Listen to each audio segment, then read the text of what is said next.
Hello दोस्तों, स्वागत है आपका मेरे यूट्यूब चैनल परीक्षा प्लान में। तो चलिए आज की क्वालिटी की क्लास को शुरू करते हैं। यदि आप चैनल पर नए हैं तो चैनल को सब्सक्राइब कर लीजिए।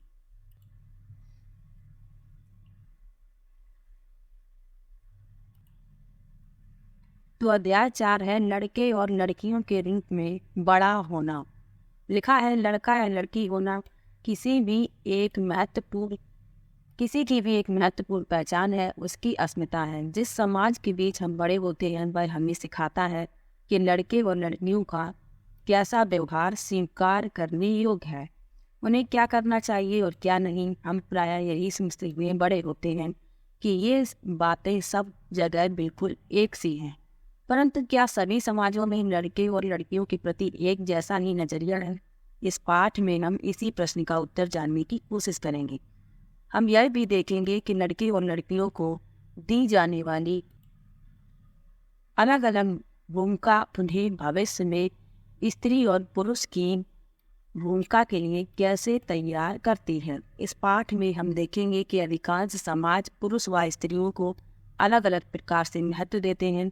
स्त्रियां जिन भूमिकाओं का निर्वाह करती हैं उन्हें पुरुषों द्वारा निर्वाह की जाने वाली भूमिकाओं और कार्य से कम महत्व दिया जाता है। इस पाठ में हम यह भी देखेंगे कि स्त्री और पुरुष के बीच काम के क्षेत्र में असमानताएं कैसे उभरती हैं। तो चलिए इसमें पढ़ते हैं, बहुत ही अच्छा लेसन है ये। लिखा है 1920 के दशक में सामोआ द्वीप में बच्चों का बड़ा होना।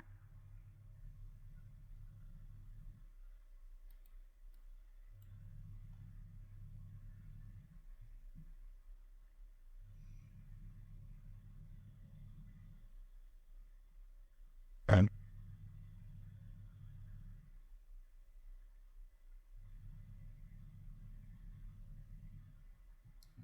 लिखा है 1920 के दशक में सामोआ द्वीप में बच्चों का बड़ा होना।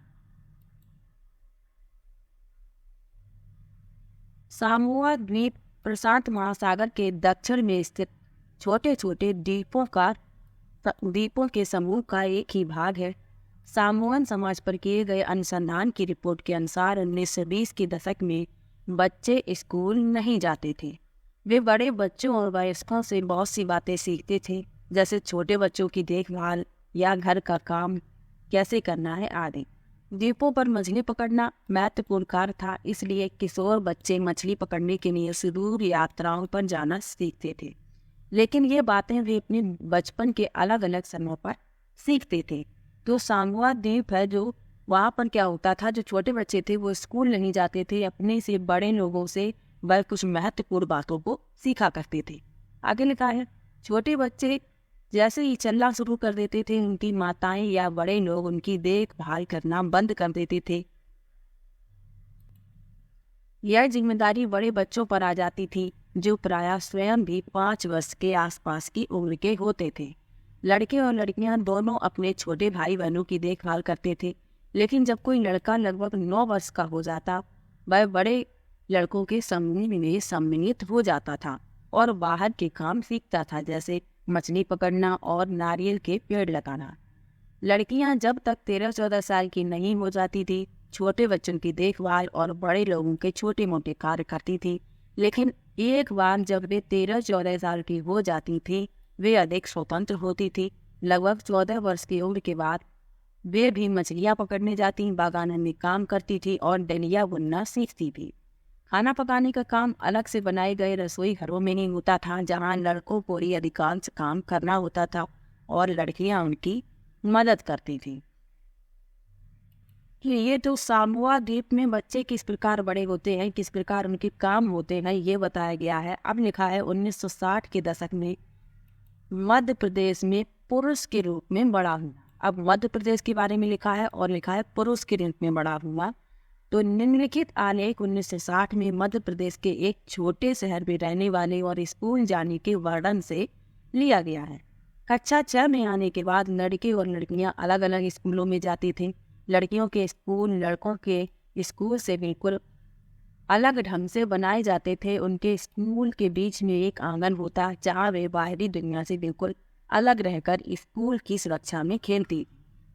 लड़कों के स्कूल में ऐसा कोई आंगन नहीं होता था, बल्कि उनकी खेलने का मैदान बस एक बड़ा सा खुला स्थान था जो स्कूल से लगा हुआ था।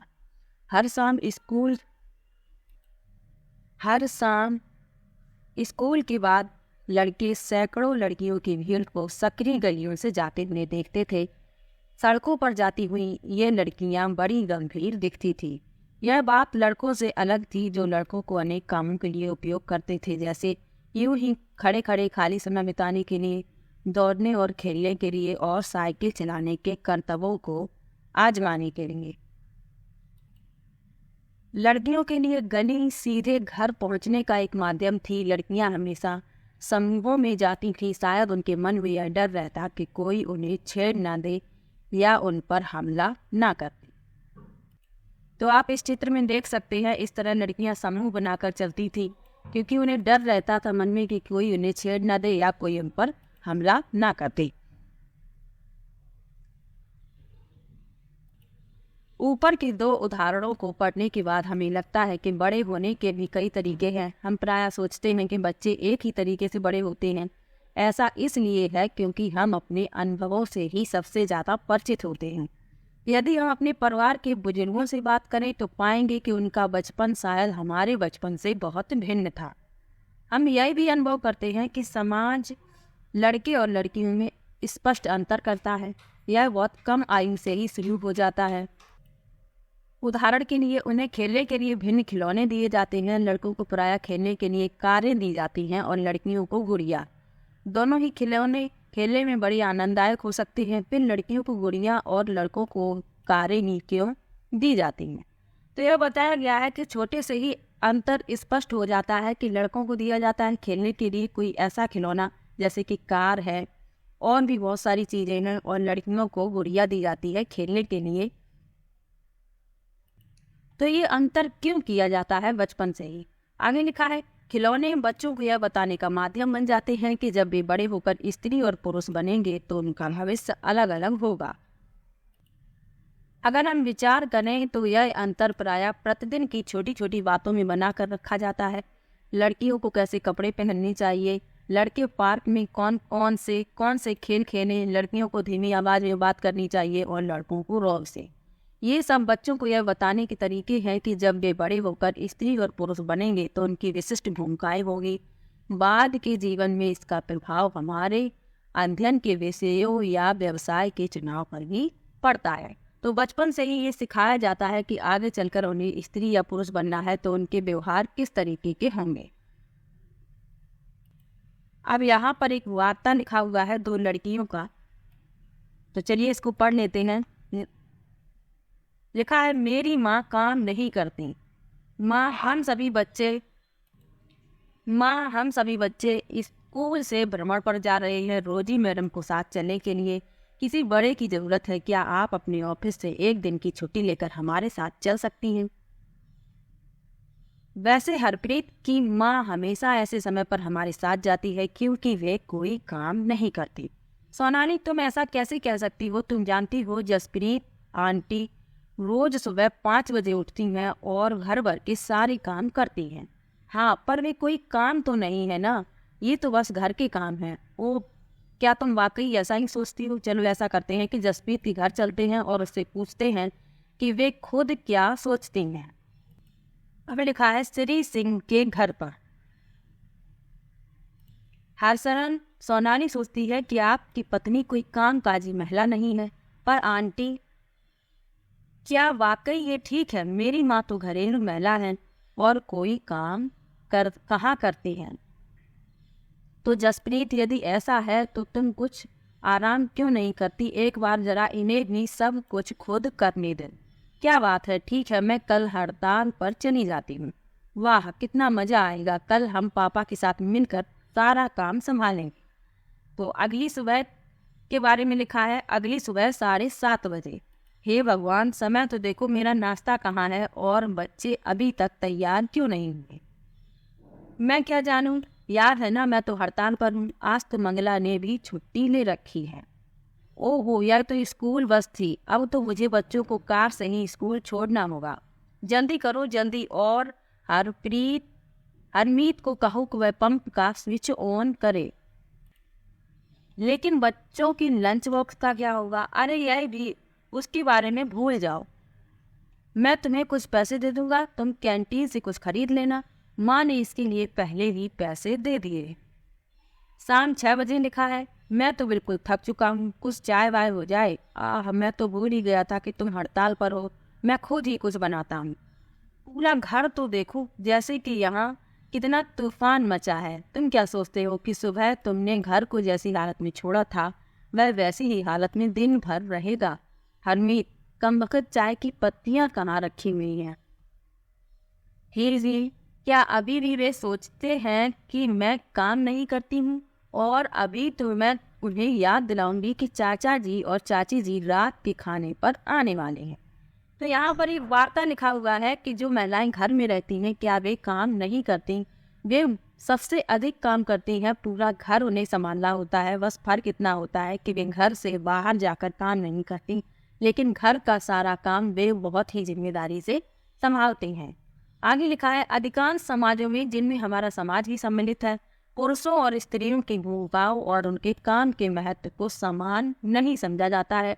पुरुषों और स्त्रियों की हैसियत एक जैसी नहीं होती। आओ देखें कि पुरुषों और स्त्रियों के द्वारा किए जाने वाले कामों में यह असमानता कैसे है। अब लिखा है, घरेलू काम का मूल। लिखा है, हरमीत के परिवार को नहीं लगता था कि जसप्रीत घर का जो काम करती थी वह वास्तव में काम था। उनके परिवार में ऐसी भावना का होना कोई निराली बात नहीं थी। सारी दुनिया में घर के काम की मुख्य जिम्मेदारी स्त्रियों की ही होती है, जैसे देखभाल संबंधी कार्य, परिवार का ध्यान रखना, विशेषकर बच्चों, बुजुर्गों और बीमारों का।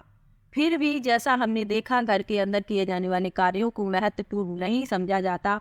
मान लिया जाता है कि वे तो स्त्रियों के स्वाभाविक कार्य हैं, इसीलिए उनके लिए पैसा देने की कोई जरूरत नहीं है। समाज इन कार्यों को अधिक महत्व नहीं देता।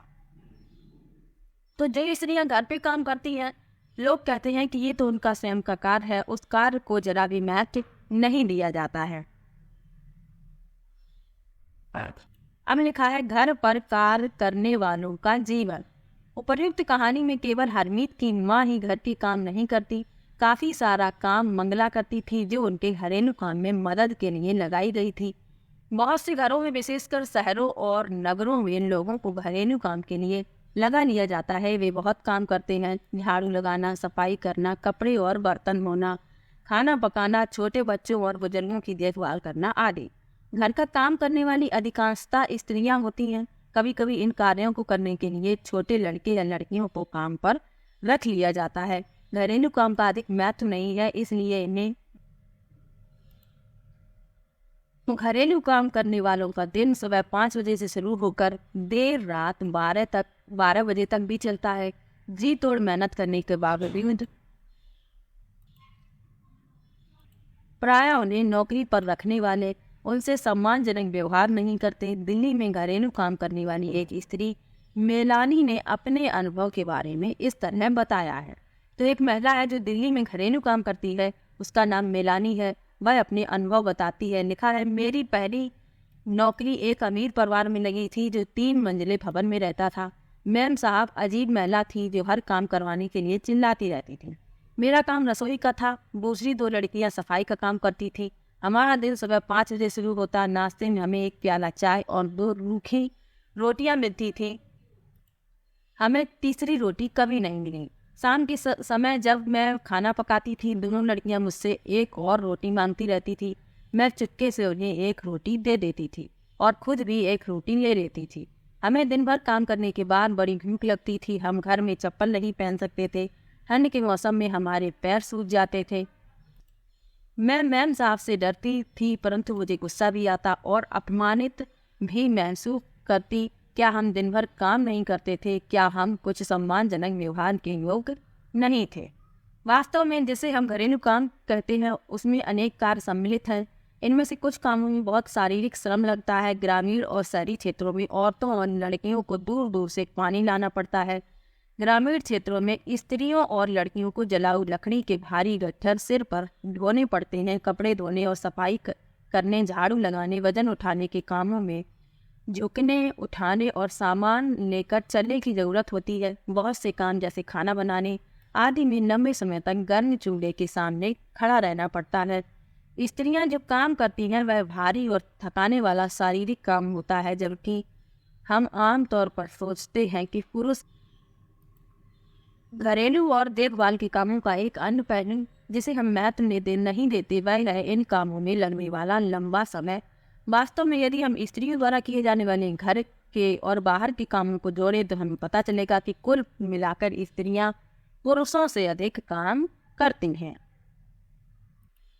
महिलाओं का काम और समानता। जैसा कि हमने देखा कि महिलाओं की घरेलू और देखभाल के कामों को कम महत्व देना एक व्यक्ति या परिवार का मामला नहीं है, यह स्त्रियों और पुरुषों के बीच असमानता की एक बड़ी सामाजिक व्यवस्था का ही भाग है। इसीलिए इसके समाधान हेतु जो कार्य किए जाने हैं वे केवल व्यक्तिगत या पारिवारिक स्तर पर नहीं वरन शासकीय स्तर पर भी होने चाहिए। हम जानते हैं कि समानता हमारे संविधान का महत्वपूर्ण सिद्धांत है। संविधान कहता है कि स्त्री या पुरुष होने के आधार पर भेदभाव नहीं किया जा सकता, परंतु वास्तविकता में लिंग भेद किया जाता है। सरकार इसके कारणों को समझने के लिए और इस स्थिति का सकारात्मक निदान ढूंढने के लिए वचनबद्ध है। उदाहरण के लिए सरकार जानती है कि बच्चों की देखभाल और घर के काम का बोझ महिलाओं और लड़कियों पर पड़ता है। स्वाभाविक रूप से इसका असर लड़कियों के स्कूल जाने पर भी पड़ता है। इससे ही निश्चित होता है कि क्या महिलाएं घर के बाहर काम कर सकेंगी और यदि करेंगी तो किस प्रकार का काम या कार्य क्षेत्र चुनेंगी।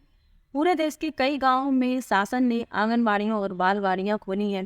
शासन ने एक कानून बनाया है जिसके तहत यदि किसी संस्था में महिला कर्मचारी की संख्या 30 से अधिक है तो उसे वैधानिक रूप से बालवाड़ी की सुविधा देनी होगी। बालवाड़ी की व्यवस्था होने से बहुत सी महिलाओं को घर से बाहर जाकर काम करने की सुविधा होगी। इससे बहुत सी लड़कियों का स्कूल जाना भी संभव हो सकेगा।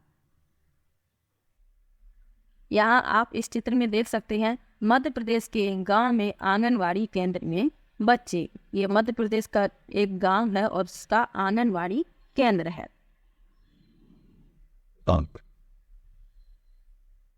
एकदम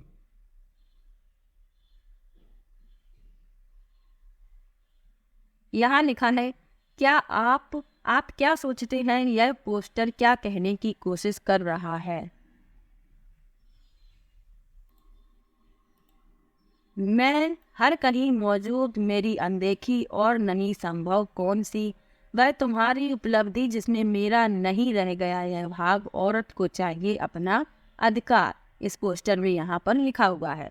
यहाँ भी एक पोस्टर बना है, लिखा है यह पोस्टर बंगाल की महिलाओं के एक समूह ने बनाया है।